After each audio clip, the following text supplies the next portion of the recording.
আসসালামু আলাইকুম। Bright multimedia স্কুলের পক্ষ থেকে সকলকে শুভেচ্ছা ও অভিনন্দন।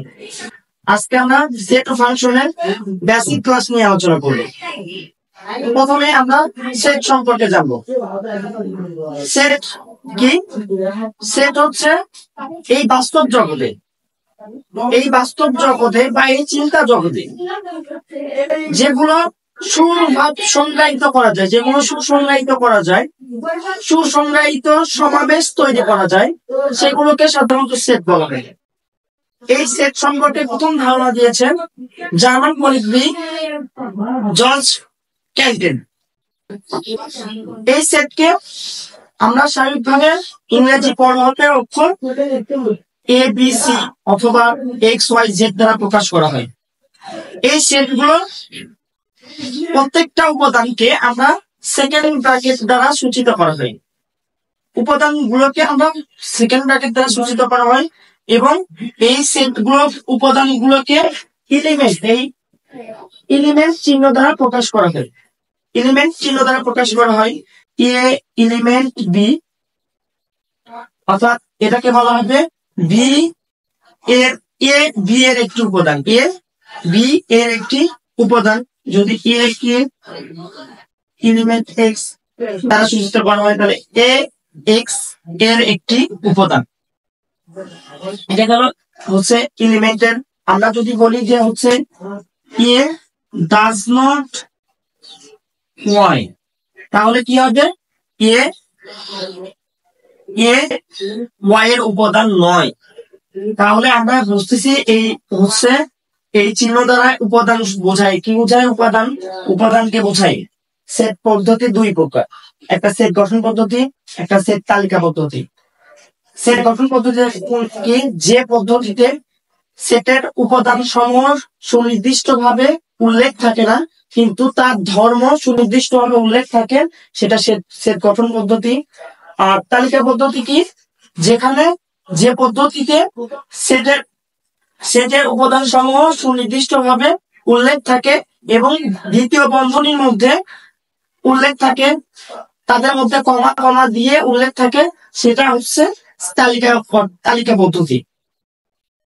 এটার উদাহরণে আমরা বলতে পারি যে এ একটি সেট যার উপাদান x such that x belongs to n,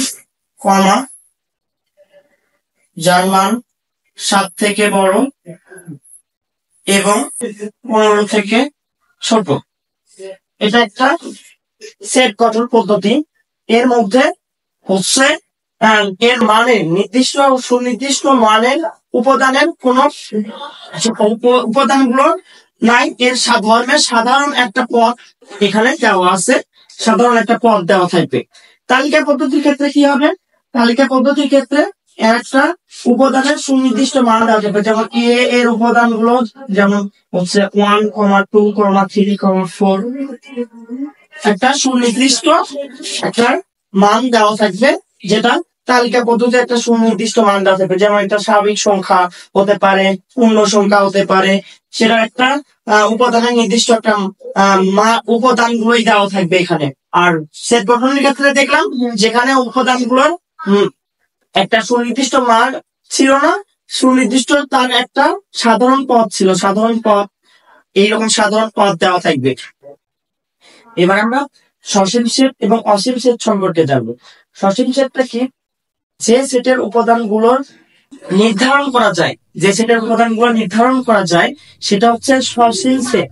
যেমন আমরা একটা সেট নিলাম এ সেটের উপাদান কি? বললাম এ, বি, সি, ডি। এখানে নির্ধারণ করা গেছে যে এ সেটের উপাদান কয়টা হয়েছে? 1, 2, 3, 4। বা আমরা একটা সেট নিলাম পি, যার উপাদান 1, 2, 3, যেটার উপাদান আমরা নির্ধারণ করতে পারছি 1, 2, 3, যার পির উপাদান কয়টা? এখানে 3টা। তার মানে আমরা কি বুঝলাম? সসীম সেট হচ্ছে যে সকল সেটের মান বা উপাদান, যে সকল সেটের উপাদান সংখ্যা নির্ধারণ করা যায় সেটা হচ্ছে সসীম সেট। আর অসীম সেট তাহলে কি হবে? অসীম সেট, অসীম মানে যেগুলো নির্ধারণ করা যায় না, তার মানে যে সেটের উপাদান গুলো নির্ধারণ করা যায় না সেগুলো হচ্ছে অসীম সেট। তাহলে যে সেট, যেমন আমরা এ সেট নিলাম, এ সেটের উপাদান বললাম 1,4,5,9, আমরা এটা নির্ধারণ করে বলতে পারতেছি না, চলতেই আছে। এরকম চলমান যেগুলো থাকবে, যেগুলো আমরা নির্ধারণ করে বলতে পারবো না, সেগুলো হচ্ছে অসীম সেট। সেগুলো কি সেট? অসীম সেট। আবার আরেকটা বলতে পারি যে আমরা হচ্ছে আরেকটা সেট বি নিলাম, তাহলে বি সেটের উপাদান ধরো A comma B comma C comma dot dot dot dot. তাহলে এইরকম চলমান যেগুলো সেট থাকবে, যে সেটের মান আমরা নির্ধারণ করে, যে সেটের উপাদানের মানগুলো নির্ধারণ করে বলতে পারবো না, সেই সেটগুলো হবে অসীম সেট। এবার আমরা ফাঁকা সেট এবং সেটের অন্তর নিয়ে আলোচনা করব। ফাঁকা সেটটা কি? ফাঁকা সেট যে সেটের কোনো উপাদান নেই, যে সেটের কোনো উপাদান নেই সেটা হচ্ছে ফাঁকা সেট। আর সেটে ফাঁকা সেট তার মানে কি হচ্ছে, একটা সেট এর কোনো উপাদান নেই, তার মানে উপাদান না থাকলে সেটা ফাঁকা সেট। তাহলে ফাঁকা সেট এই চিহ্ন দ্বারা সূচিত করা হয়, অথবা ফাঁকা সেটকে সেকেন্ড ব্র্যাকেট দিয়ে দ্বারা সূচিত করা হয়। সেটকে যেহেতু সেকেন্ড ব্র্যাকেট দিয়ে সূচিত করা হয়, তাই জন্য যেহেতু আমরা হচ্ছে কোন সেটের উপাদান যদি না পাই, তাহলে সেটা শূন্য রেখে তার মধ্যে টান দিলেই বুঝবো ওটার কোনো উপাদান নাই, ওটাকে ফাঁকা সেট দ্বারা, ওটাই ফাঁকা সেট। আর যদি আমি ফাঁকা সেটকে আরেক ভাবে সূচিত করতে পারি, যে দুইটা সেকেন্ড ব্র্যাকেট শেষ করবো, তাহলে সেকেন্ড ব্র্যাকেটের মধ্যে কোনো কিছু না লিখলে সেটাকে কি বলা হয়? কোনো উপাদান না থাকলে সেটা কি সেট? ফাঁকা সেট। সেটের অন্তর, সেটের অন্তরকে স্বাভাবিকভাবে এ আর বি যদি দুইটা সেট হয়, এ ও বি যদি সেট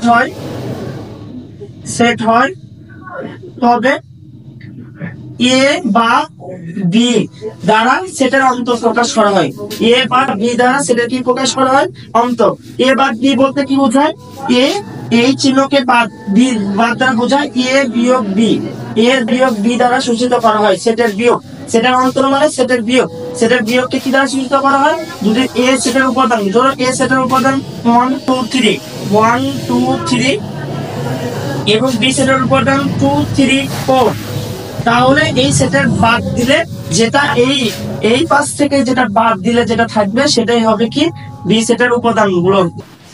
এখন আমরা সার্বিক সেট জানবো। সার্বিক সেটটা কি? সার্বিক সেট হলো কোনো আলোচনায় সকল সেট যদি কোনো একটা সেটের উপসেট হয়, যদি কি হয় তাহলে সকল কোনো আলোচনায়, তাহলে সকল সেটের যদি একটা সেটের উপসেট হয়, তখন সেই সেটকে আমরা সার্বিক সেট বলবো। সেই সেটকে সার্বিক সেট বলবো। যেমন আমরা বলতে পারি এ সেটের উপাদান 1 2, আমরা যদি বলি বি সেটের উপাদান 2 3, আমরা যদি বলি সি সেটের উপাদান 4 5, এই সবগুলো উপাদান, এই সবগুলো সেটের উপাদান যদি একটি সেটের উপসেট হয়, একটি সেটের উপসেট হয়, তাকে আমরা হচ্ছে কি? সার্বিক সেট বলবো। সার্বিক সেটকে ইউ দ্বারা প্রকাশ করা হয়। যেমন এটা ইউ, তাহলে কি হবে? 1 2 3 4 5 5। তাহলে এই সার্বিক সেটটা, এই তিনটা সেট, এই ইউ সার্বিক সেটের উপসেট। সার্বিক সেটের উপসেট, একটা সেট, নির্দিষ্ট একটা সেটের কি হয়েছে? উপসেট। এরকম একাধিক সেট যদি একটা নির্দিষ্ট সেটের উপসেট হয়, তখন সেই সেটকে সার্বিক সেট বলা হয়। তাহলে এখানে সার্বিক সেট হচ্ছে কি? ইউ। আর ইউ দ্বারা সার্বিক সেটকে প্রকাশ করা হয়। এবার আমরা পূরক সেট শিখবো। পূরক সেট কি?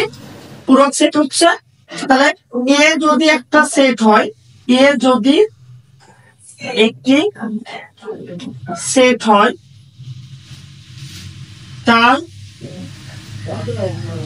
তাহলে এ সি বা এর উপর ড্যাশ চিহ্ন দ্বারা এ পূরক বোঝানো হয়।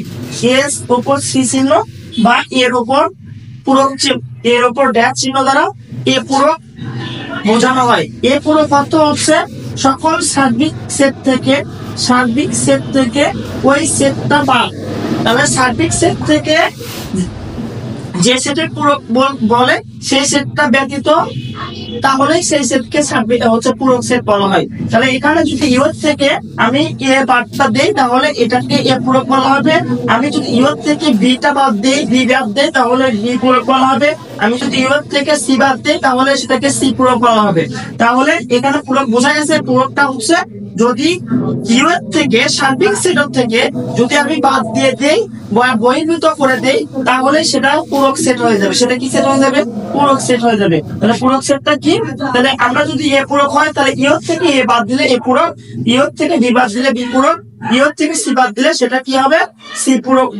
আর এ পূরক পূরক চিহ্নটা কারো কোন কিছুর কোন সেটের উপর যদি সি চিহ্ন বা ড্যাশ চিহ্ন থাকে সেটা হচ্ছে এ পূরক বা বি পূরক দ্বারা সূচিত করা হয়। এবার সংযোগ সেট এবং ছেদ সেট নিয়ে আলোচনা করব। সংযোগ সেটটা কি? Union of set. তাহলে ইউনিয়ন অফ সেট কি? সংযোগ সেট। সংযোগ মানে কি? দুই বা ততোধিক, সংযোগ মানে যোগ, দুই বা ততোধিক সেটের উপাদান একত্রে লেখা কে কি বলা হবে? সংযোগ সেট। তা দুই বা ততোধিক সেটের উপাদানগুলোকে একত্র করে লেখা কে কি বলা হবে? সংযোগ সেট। যেমন এই সংযোগ সেটকে কি দ্বারা প্রকাশ করা হয়? ইউনিয়ন চিহ্ন দ্বারা প্রকাশ করা হয়। এই ইউনিয়ন চিহ্নটা কেমন?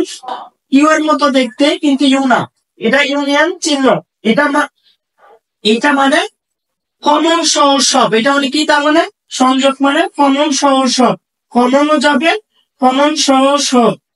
আমরা যদি সংযোগ সেটের সংজ্ঞা করি, সংযোগ সেট সংযোগ মানে যোগ করা, সংযোগ মানে কি করা? যুক্ত করা। তাহলে আমরা যদি সংযোগ মানে যুক্ত করা করি বুঝি তাহলেই বুঝবো।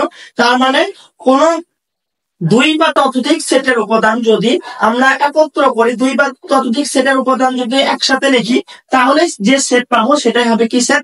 সংযোগ সেট। দুই বা ততোধিক সেটের উপাদান যদি আমরা একত্রে লিখি, যেমন এ সেটের উপাদান যদি 1 2 হয়, 1 2 এবং বি সেটের উপাদান যদি 2 3 হয় তাহলে এর সংযোগ সেট কি হবে? এ ইউনিয়ন বি যদি করি, আমরা সংযোগ যদি করি এ ইউনিয়ন বি যদি করি তাহলে কি হবে? আমরা যদি 1 2 ইউনিয়ন 1 2 3 তাহলে এটা যদি আমরা একত্র করি তাহলে কি দাঁড়াচ্ছে? একত্র করলে 1 2 3 1 2 3 হচ্ছে, এটাকে সংযোগ সেট বলা হয়। সংযোগ সেট তাহলে কি? আমরা একত্রকরণ করা। এরকম কমন সহ সব, এখানে কমন গেলে সেটাকে মিলে একটা লিখতে হবে এবং কমন সহ যেগুলো থাকবে সবগুলোই লিখতে হবে, কমন সহ সবগুলো। তার মানে কি? এ ও বি সেটের সকল উপাদান। এ তাহলে ইউনিয়ন সেট মানে কি দাঁড়াচ্ছে? এ ও বি সেটের সকল উপাদানই হচ্ছে সংযোগ সেট বা union of set, union of set. এরপরে আমরা শিখবো ছেদ সেট। ছেদ সেট মানে intersection of set. Intersection of set মানে কি? ইন্টারসেকশন মানে শুধু সেট যেটা আমাদের দুইটার মধ্যে যদি পাওয়া যায়, দুইটার মধ্যে কি করা যায়? কমন পাওয়া যায়, দুইটা উপাদানের মধ্যে মিলে যায় তাহলে দুই বা ততোধিক সেটের মধ্যে যে উপাদানগুলো মিল পাওয়া যায় সেগুলোই হচ্ছে ছেদ সেট। সেগুলোই কি সেট? ছেদ সেট। যে তার মানে কি? সাধারণ সেট পাওয়া যায়, সাধারণ উপাদান পাওয়া যায়। তাহলে দুই বা ততোধিক সেটের মধ্যে, সেটের উপাদানের মধ্যে, দুই বা ততোধিক সেটের উপাদানের মধ্যে যে সেটগুলো সাধারণ সেট, যে উপাদানগুলো সাধারণ সেগুলো সেটকে হচ্ছে ইন্টারসেকশন বলা হয়। ইন্টারসেকশন চিহ্ন ঠিক পিওর উল্টা, ইউ না সেটা পিওর উল্টা। তাহলে আমরা এটাকে যদি এ ইন্টারসেকশন বি করি, এর উপাদান কি পাইছিলাম? এর উপাদান যদি 1 2 ধরি 1 2 আর বির উপাদান যদি কি হয় 2 3 তাহলে এর ইন্টারসেকশন কি হবে? এ ইন্টারসেকশন বি ইকুয়াল তাহলে 1 2 ইন্টারসেকশন 2 3। তাহলে ইন্টারসেকশন যদি করি আমরা, ইন্টারসেকশন মানে কি বললাম? দুইটার মধ্যে যে সাধারণ উপাদান থাকবে, দুইটা সেটের মধ্যে যে সাধারণ উপাদান থাকবে সেটাই হবে ইন্টারসেকশন অফ সেট, মানে সেট ও সেট। তার মানে কি থাকছে? শুধু 2 থাকতেছে, শুধু 2 থাকতেছে। এই 2টাই হচ্ছে তাহলে কি? Intersection of set. তাহলে ইন্টারসেকশন অফ সেট মানে, তাহলে ইন্টারসেকশন মানে সেট মানে শুধু কমন, শুধু কমন। তাহলে আমরা মনে রাখতে পারি ইন্টারসেকশন এই চিহ্নটা মানে শুধু কমন, আর এই চিহ্নটা মানে কমন সহ সব। ইন্টারসেকশন তাহলে সংযোগ সেট হলে সব একত্রকরণ করে লেখা। আর ছেদ সেট মানে কি? যে দুই বা ততোধিক সেটের মধ্যে যদি সাধারণ পদ থাকে, সাধারণ উপাদান থাকে, তাহলে সেই সাধারণ উপাদান হচ্ছে ইন্টারসেকশন অফ সেট বা ছেদ সেট, ইন্টারসেকশন অফ সেট বা ছেদ সেট। নিশ্চেদ সেট, নিশ্চেদ সেট বলতে কি বোঝায়? যে সেটের দুই বা ততোধিক সেটের উপাদান যদি আমরা কোনো সাধারণ উপাদানগুলো না পাই তাহলে সেটা হবে নিশ্চেদ সেট। তাহলে দুই বা ততোধিক সেটের উপাদান যদি আমরা কি পাই, ইন্টারসেকশন করে যদি তার কোনো উপাদান না পাই, তাহলে যদি ফাঁকা সেট আসে তখন সেই সেটকে বলা হয় নিশ্চেদ সেট। যেমন আমরা তখন বলছিলাম এই একটা সেট, এই সেটের উপাদান কত ছিল 1, 2, 3 ধরলাম, 1, 2, 3। আর একটা সেট বি, তাহলে বি এর হচ্ছে 4, 5, 6। তাহলে এ আর বি এর দুইটা সেট। এই সেটের মধ্যে যদি আমরা কোনো সাধারণ কোনো উপাদান না পাই, সাধারণ কোনো উপাদান যদি না পাই তাহলে এই সেট যেমন 1, 2, 3 ইন্টারসেকশন 4, 5, 6। তাহলে 4, 5, 6 এখানে এদের 1, 2, 3 ইন্টারসেকশন 4, 5, 6 এই দুইটা সেটের মধ্যে এদের কোনো সাধারণ পদ নাই। এদের সাধারণ পদ কি আসছে? ফাঁকা। এরকম ফাঁকা সেট আসলে সাধারণ উপাদান যদি ফাঁকা সেট আসে তখন সেই সেটকে বলা হয় নিশ্চেদ সেট।